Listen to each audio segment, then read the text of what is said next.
Guess who's back? Back again. Gala's back. Tell a friend. That was so tone deaf. Please forgive me. Welcome back to Gala Loves Everything. I did not intend to take a several month hiatus. It just happened and my life kind of exploded, like in a good way, exploded and flourished at that time. And it's been amazing and I have so much to tell you. But this is not the time for that. Maybe we'll do like a life update at some point in the future. Let me know if you're interested in that or if it's just like there's only like 3 people who care. But today in Gala Loves Everything, I'm really excited to talk to you about 5 of the things that have really expedited my personal growth journey and that have really set me up for success and made my life so magical. And, sometimes when we're looking at someone's life, it's very tempting to chalk their success up to one thing, right? Like, they wake up at 4 a.m., therefore that's why they're successful. Or they meditate every day and that's why they're successful. Or they never deviate from their morning routine and that's why they're successful.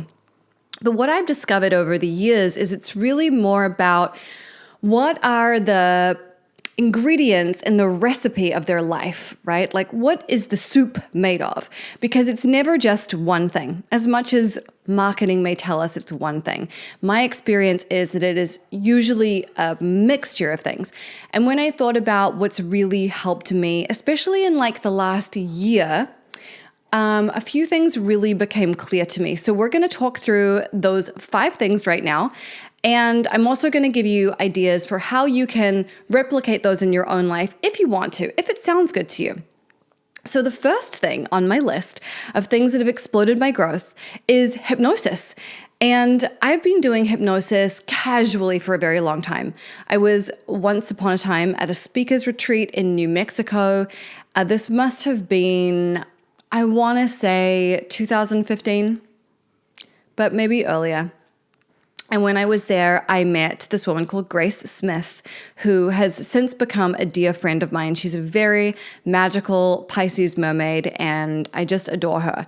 And when I was thinking about what I wanted to buy myself for my birthday last year, I decided that the best investment of my money was not buying a new pair of shoes or a handbag or a car, even though obviously those things would be fabulous. I decided the best thing to do would be to invest in weekly sessions with her to work through some of the things that I was struggling with. And I really was struggling with a lot of things.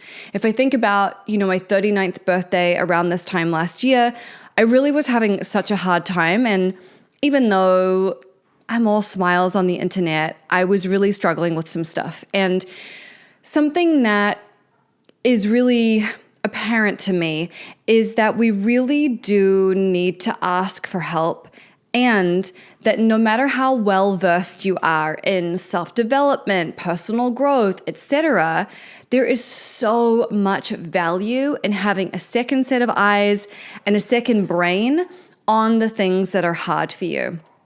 And when you're looking for people to help you with things, my suggestion is that you look for people who already have what you want and are already able to, or not even able to, are already expressing themselves or acting in the way that you want to act or express yourself.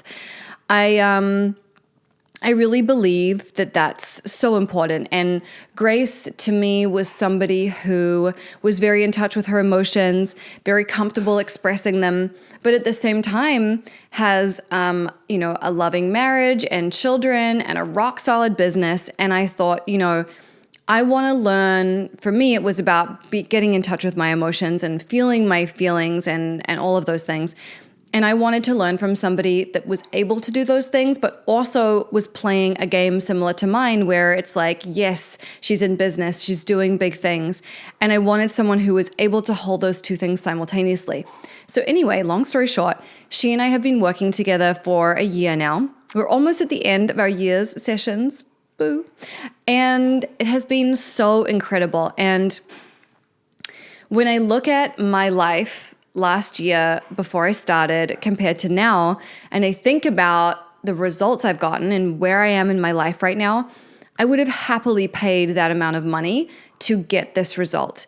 And again, it's not just the hypnosis, but it was such a huge help to me that I cannot not mention it. So there are lots of ways that you can play with hypnosis. You could look at videos on YouTube or on Insight Timer. You could download the Grace app and listen to her hypnosis, they're just so good. She has the best voice on the planet. Or you could work with somebody one-on-one. And that's like the top tier of doing hypnosis, I think, is working with someone individually to work on your specific issues. And I just love that approach. And actually, when I think about the things kind of on this list here, there's a couple of things where I'm working one-on-one with somebody, and that is my preference. Like, I don't do group fitness classes. I don't do group anything really. That's not my vibe. I really prefer to work with somebody one-on-one and get that individualized attention. It also makes me way more accountable. So that's, your top tier option. And you don't necessarily need to commit to somebody for a year, but maybe you do a month-long package or something like that.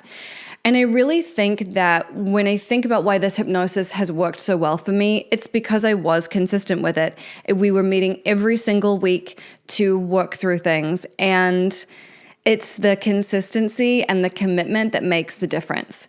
Like, you might want to get really fit, but you don't just go to the gym once and boom, you're like Arnold Schwarzenegger. It doesn't work like that.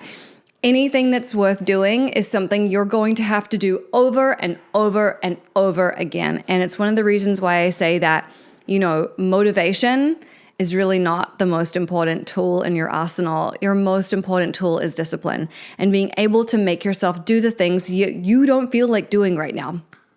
And I talk a lot about how feeling good is your job, and that's deeply important. I learned that from Abraham Hicks. I tell everybody that. I have it printed on tote bags, and feeling good is your job. But I think sometimes we get confused between the idea of feeling good in the moment, feeling good temporarily, versus feeling good in 5 hours, 5 days, 5 weeks, 5 years.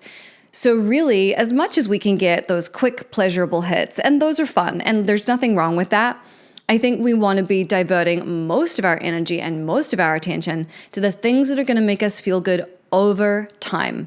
And there's so much science, and there's all these studies around the damage that we do to our brains when we're consistently looking for that quick dopamine hit.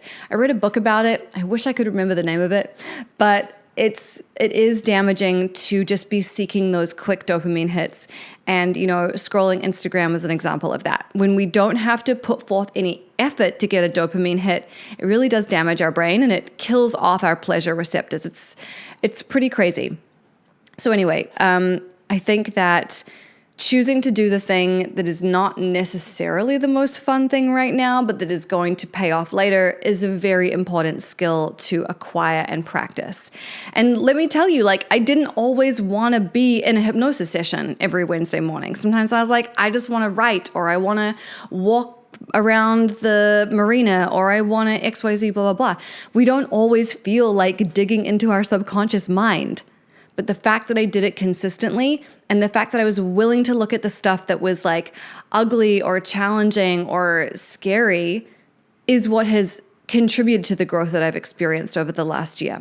The second thing on my list is tapping. And I know you're not surprised to hear me say that, but tapping has really changed my life. I've been tapping since 2006. That's 17 years. That is such a long time. And I've refined my practice massively. And I also, have worked through so many layers and levels of my own bullshit. The amount of stuff I've cleared and rewired and changed is just massive. And you can see it in the early photos and videos of me compared to where I am today. It is like a different person. And I'm really proud of the transformation that I've had with tapping. So, I recommend it to everybody because it's free, it's quick, and it's easy. And also in my experience, it is the most powerful tool for rewiring your brain. And I've tried tons of them. It really is incredible.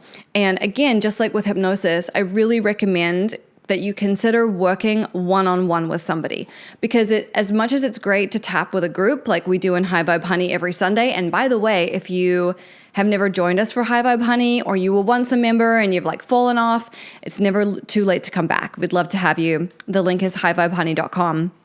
And that's a really great place to get your feet wet with tapping and just get a taste of it, and also kind of do your weekly energetic maintenance. It's really good for that.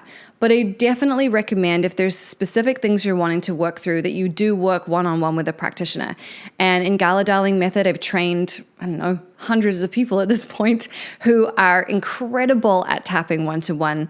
And they are just the nicest, most magical group of people, and with such different specialties. Everything from relationships to eating disorders to finances to the subconscious mind to confidence, you name it, they got it in bucket loads. So, tapping is definitely just like, if we're being so real, I don't know what my life would look like without tapping, and I don't want to. It would not be cute. I know that for a fact. Because I know where I was in my life before I started, and I know how deeply self-destructive I was. And man, the awareness I have, the rewiring I've done, the changes around what I think I'm worthy and deserving of are just so huge. They can't be overstated. So definitely, in terms of growth, tapping is really at the top of my list, but I thought if I started with tapping, you'd be like, I know what she's going to say. So I thought I'd slip it in number 2, but it really is number 1 for me. The third thing that I think has exploded my growth, and this one might surprise you, is living by myself. I lived with boyfriends, husbands, roommates for such a long time. And something I've really realized about myself is that when I'm around people constantly, I don't know what I think or feel about things. And this might be human design related. The only defined center I have is my throat. Everything else is open. So I feel like when I'm around other people, I'm taking on their stuff and I'm thinking about them, and I'm kind of, I'm collaborating with them. But the result of that is it often means I don't know how I feel or what I think about things. And I was just in Europe for a month with my very good friend Madeline, who films almost all of my stuff for me and shoots my photos. She's so amazing, and she was great to travel with. But literally by the time I came back, I felt like I had no ideas. And it's because I wasn't spending any time by myself. And it was when I had a few hours to myself to lie in the tub and kind of do nothing that I went, oh, I remember who I am. I remember what I think. I remember what I feel. And I was able to get excited about things again. So for me, living alone has been such a beautiful treat, and the ability to design my own home and set it up the way that I want to and in a way that feels good to me has been just a really joyous occasion. And I so often get emails or messages from women who have broken up with their partners and they're feeling really intimidated and really scared. Like, the time when you're single, or even not single, but just living by yourself, is one of the most potent times for you to get clear about who you are. Because there really is nobody else influencing you. And, you get to go home at the end of the day and just fully be in your own energy. And to me, that is where the magic happens. I just love that so much. And so that's a really special thing to me. And look, I don't know how much longer I'm going to live alone. Spoiler alert. My circumstances are shifting. My life has shifted a lot. So I don't know. But for now, I'm just I'm really loving being in my own space, and I'm just taking advantage of that as much as I can. And, I know that not everybody has the ability to live by themselves, especially at this moment. But I really recommend that whenever you can, that's something that you do. I have a friend who recently broke up with his partner, and he moved out of their home and into his own home, like a little apartment. And I'm sure living with her was more comfortable. I'm sure she probably washed his clothes and made him dinner and all those things. But the explosive glow up he had after he moved out was so massive. It was absolutely undeniable.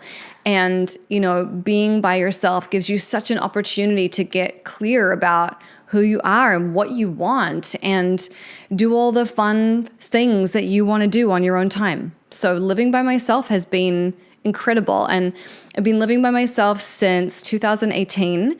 When I left New York, I moved into a place by myself and I've lived alone ever since. And it has just been amazing for being able to get in touch with who I am and not having other people's energy color how I'm feeling or what I want to do with my time. The fourth thing on my list of things that have really accelerated my growth is personal training. And I have been working with a personal trainer since I was about 26 years old. Maybe 25 even. I started training when I lived in New York and I literally have never given it up. I've had so many personal trainers, Donovan, Tommy, Reese, Elliot. I mean, there's more, Kelly. I've had so many trainers and they've all added to my life in the most amazing way. And for me, training is partially it's about accountability because I know how important it is for me to move my body. And if there's not someone at the gym waiting for me, I know that I'm just not going to go. Like it's not my thing. And you have to know your weaknesses. Like for me, that accountability is a really huge part of it. But the other thing about working out for me is how good it is for my brain. Like even today, I sat down to record this podcast. I got like 2 points in, and then I literally sat back in this chair like this. And I went, I don't want to do this. I was so cranky and grumpy and just over it. I was just like sitting in the chair, rolling my eyes. And then I went to the gym. I worked out for an hour. I did some really challenging stuff and it completely changed my mood around. Just even 5 minutes into it, I already was like, oh, life is good. Like, what is the problem? So for me, it really helps me with managing my moods and feeling good. And I think the other thing about training is it proves to you what you're capable of, because the things that I'm able to do in the gym are things that my original identity as an asthmatic, sickly, unathletic person, I mean, it's completely at odds with who I believe I am now. And I'm really glad that I took the leap to consider changing my identity from being a sickly kid to being someone who's strong and capable and really confident in her body. And, training is a funny thing because it comes in handy when you don't expect it. Like when Madeline and I were in Rome and we were leaving, we were going to fly to Paris, we had to get our suitcases down this cobblestone alley to a van because the van was too big for the alleyway. And we were staying in an Airbnb, so there was no one to help us. It was just on us. And I was really able to hoof those suitcases over those cobblestones. And in fact, I did it so quickly that I then went back to get Madeline's bags and do hers. And literally I yelled at her over my shoulder. I was like, this is why I go to the gym, because I don't want to be in a situation where I feel physically weak or incompetent or unable to help myself. And it's really helped me have such a sense of self and groundedness, knowing that I can do hard shit, knowing that I can move furniture in my house if I want to, or I can, grab groceries, or I used to buy these big bags of dog food and I could huff them up into the top cupboard, which was something, I wouldn't be able to do if I wasn't working my body consistently. So personal training has been so big for me. And again, you may not be able to do one-on-one training with someone, but the amazing thing about this world that we live in is there's so many ways that you can scratch that itch. There are so many apps that you can use to basically train one-on-one with someone just in a recording. You can do YouTube videos, which are completely free. There are so many options. And if you are someone who has a limited view of what your body is capable of, I cannot recommend enough that you just start to challenge yourself physically in new ways. And this is not to say that you should take up something that you hate. All of the exercise I do, I really enjoy. There's nothing as part of my repertoire that I hate doing. But just experiment with some different things and see what you like. And I promise you that it will completely change the way that you see yourself, because you're consistently building proof that you are not a sickly, unathletic, weak, fill in the blank person. You actually are very capable. And the other thing about training that really helps me in life is it reminds me how important it is to have good, positive, talk in your head. Because if you're lifting weights and your internal monologue is going, this is so heavy, this is so hard, I can't do this, I can't do any more, I'm exhausted, then you will find the next few reps really challenging. But if you notice yourself doing that and you're like, okay, I'm going to tell myself something else, and you tell yourself, I'm strong, I've got this, it's only 2 more, it's not a problem, then you'll experience that it's so much easier than you thought it was going to be. And, this is a practice that we can use in our real lives too, right? You can use that kind of talk when there's hard things with work or with your health or with your relationship or your friendships or anything. The way that you talk to yourself matters so much. So anything that you can do to push your body is going to pay dividends. Okay, finally, number 5. I feel like you're not going to expect me to say this, so that's why it's such a good one to end on. I was at the hairdresser the other day. I went to a new hairdresser just to get a blowout, and the woman was a fan of mine, which was amazing and so surprising and not something I ever really expect in Orange County. And towards the end of the appointment, she said, "What's the biggest lesson you've learned?" And I knew what it was immediately.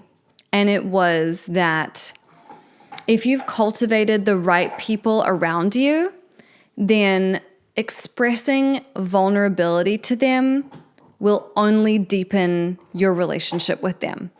And I have been working on developing my vulnerability for the last year, maybe a little bit longer, but very consistently for the last year. It was a really big piece of what Grace and I were working on. And it we eventually got to vulnerability, but initially it was about feeling my feelings, like even getting access to them, even noticing that they were there, even noticing that I had them rather than being like, I'm fine, I don't have any needs, I'm good. So really for me, learning to feel my feelings and then to express my feelings and to soften, holy shit, has been a huge journey for me. It was not something I was ever modeled, and it's something I've had to learn from scratch. And now I really have the ability to show my vulnerability to the right people, and that has completely changed and transformed my life. And so if you are someone who struggles with identifying your feelings, sharing them with other people, even if you're like, I don't know the difference really between a thought and a feeling, then I really recommend that this is an area that you jump into, because there is so much treasure in that. And I realized from doing all this work on vulnerability that I had never really been vulnerable with anybody ever. And I didn't even really understand what it was until I did all of this work on basically letting my subconscious mind know that it was safe to feel my feelings and safe to express them and safe to be vulnerable. And yeah, I have found that when you share your vulnerability with the right people, it so massively deepens the relationship in a way that only vulnerability can deepen a relationship. And it has enabled me to go so deep so quickly with people that it's almost like a magic trick. And now it's such a part of my nervous system. It feels so natural that I don't even really have to think about it. And that is an amazing gift, because for 2 years, I really, really struggled with that. And now I'm on the other side, and it's so fucking amazing. And I'm so grateful that I decided it was something I wanted to work on. And I'm so grateful that I put so much work into it because it really has shifted things for me. And I know that you probably were not expecting me to give you that as number 5, but truly it has been the biggest game changer for me. So those are my 5 things. And I would love to hear what your 5 things are that you feel have exploded your life in a positive way, and what has really worked for you and helped you blossom into this version of yourself that you are today. And of course, there's more to do and more to change and more to evolve, and that's never over. But what have you done that's really worked for you? I'd love to hear all about it. And if you enjoyed this episode, depending on whether you're watching or listening, I'd love you to do all that cool stuff like it, thumbs up it, subscribe it, recommend it. You take your pick, whatever you want to do. But the more that you can share this with other people and show us support that you're enjoying it and all of that is really helpful.